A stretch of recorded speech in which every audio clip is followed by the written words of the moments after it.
Welcome to our plant room where we run the Heating Your Home courses here at the National Self-Build and Renovation Centre in Swindon. We're at the bottom of the renovation house for those that have been here before, and we have a number of live rigs that we use to demonstrate the usual suspects as far as technologies go. Anyone who wants to know more about these, please do look at our website and check out the Heating Your Home courses for availability. But today we're going to give you just a few minutes run through of some of the features that we have here, but mainly focusing perhaps on the air source heat pump that we have running right now. This unit is a 9 kilowatt monoblock air source heat pump. That means that all of the refrigeration is inside the box, which would sit outside your home. It moves a lot of air through it, so the air coming through this unit will be cooler than the air going in because it's taken that heat out, it's been absorbed by a refrigeration process, compressed to make it hotter, and then is used in the system behind me, which we will have a little look at. The monoblock will only need to be connected into the house by a plumber. You do not need a refrigeration engineer, as everything inside this block has been hermetically sealed in a factory, therefore negating the need for F-gas engineers on site. Now, if we have a look at the meter that I've put in, we can see that the ambient temperature in here, because we're filming this as live rather than live, is 25.2 degrees, the air coming into the back of this unit. But so far, and it's still ramping up, the air coming out is 18.5, so we've already got a temperature difference of 6.7. When it runs flat out, we will get it up to around 12 degrees temperature difference, and that means that all of that energy has been absorbed from the air and is going to be transferred through the pipework into the pipework behind us. What we will do, I will now reconnect the temperature. We can see then that we've now got a very different temperature coming through it. It's already, the water, just in those few minutes, the water that is running through here, we've already got it, it's rising up, it's getting close to 40 degrees at the moment. So we've got both of them on there, slightly different heights, but we can see that we're very close to 40 degrees coming from the air. It's not free though, you still use some electricity to be able to create this heat, but there is a large element of it that is referred to as renewable. So it's not going to run for completely nothing, and what it's doing is it's moving heat from one place to another. So there is still an element of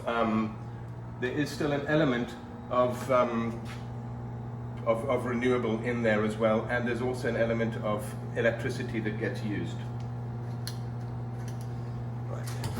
Sure that we've turned it off. Good. The sound that we heard a moment ago is it going into a defrost cycle because we can't get rid of all of the heat off the back of it. But what we've got now is all the heat now is coming into a hot water tank. Normally the tank won't have the hole in it, and we'll have heat then coming across to our radiators. You can run normal radiators, but they need to be oversized on their surface area. So very often we'll use this type of radiator, which is an aluminium one that has extra molded fins on them to create a lot more surface area. So the heat convects out of these rather than radiates. You will not get a radiant heat coming out of them, but what you'll feel is a lot of heat convecting off the top of these radiators. So they should really be referred to as convectors rather than radiators. If we then have a look between the cylinder and the radiators, we can see a typical manifold. That is a 6-port manifold, so you would have 6 underfloor heating loops on that. You would expect to have maybe up to 12 on a typical house, and you'd have 1 manifold per floor. You would not have 1 manifold on the ground floor doing both floors. So if you had underfloor heating upstairs and downstairs, then you could have 1 manifold on each floor. So you need to work out where that stuff's going to go. As we move further along, we're now going deeper into the so-called basement area of our plant room, and we can see other technologies that we cover on the Heating Your Home course here at the centre. Given the space that we have, it's very, very limited to the amount of people that we can have on it, so anyone who's interested, do have a look at our website. And we're now going to look at mechanical ventilation with heat recovery. This system here is a typical mechanical ventilation heat recovery system. Inside this box you would have a heat exchanger which looks a bit like this. All of the air from the house flows through this as a cross heat exchanger, so as the stale air goes out one way and the fresh air comes in the other way, it absorbs the heat from the stale air going out of the house and puts it into the air coming in, and therefore recovering a good possibly 3/4 of that amount of energy. Many manufacturers claim up to 90%, but that would depend on exactly how quickly the air was going through the heat exchanger and what the temperature difference was. Now, as we look above the unit, we can see different types of ducting. It doesn't mean that you'd always have this different type, but it shows the different variations. That we could have round rigid ducting, we can have silenced flexible ducting, there's insulated ducting, we've got semi-rigid ducting, square ducting, and depending on what's going on in your property will determine which type of ducting we use. And we don't have to use only one type. We could use different types in different parts of the building, or you could use all of them if you have a complicated building with different joist systems in them. The unit will need to have space to be able to be serviced so that you can get filters out of the slots at the front. You don't want to have a cylinder straight in front of it, and you will need to have a place for your condensate drain on many of the boxes like this.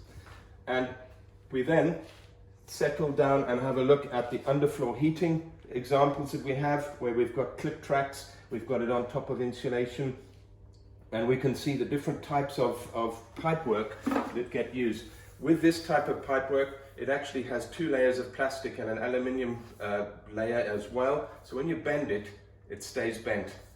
And what we have then is, if you're putting it down and you want to put the stuff down yourself, you could then put a clip track onto the ground and you then space it 150 mil centers if you can. And then we make sure that the bulbs don't converge at the same level so that they then overheat those spots and you get hot spots. This sort of thing can be put in yourself. Those of you that are thinking you might have a bit of time on your hands and want to do more DIY within the property, then you can actually lay your own underfloor heating pipes if you're feeling that you have the ability for that. And you could also theoretically put your own ductwork in as well.